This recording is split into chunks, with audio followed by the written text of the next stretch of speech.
नगरी हो अयोध्या सी रघुकुल सा घराना हो चरण हो राघव के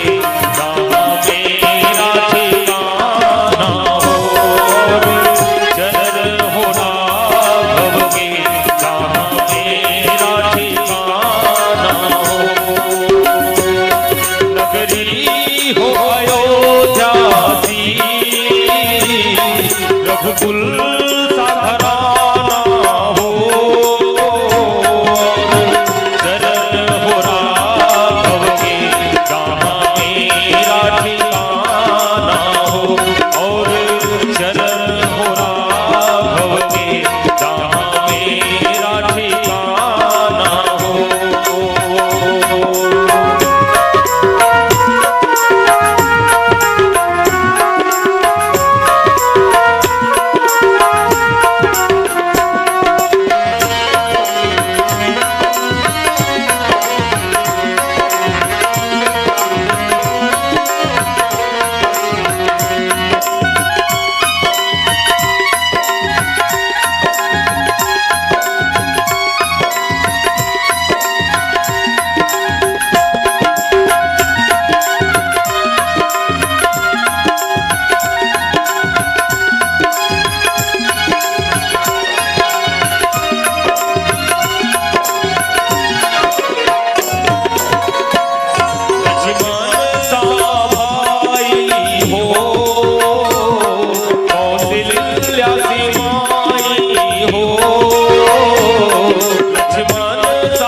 भक्ति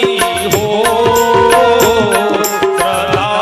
हो श्रवण जैसी, सबरी सी भक्ति हो, और हनुमत के जैसी निष्ठा और शक्ति हो, और हनुमत के जैसी निष्ठा और भक्ति हो, नगरी हो अयोध्या सी, रघुकुल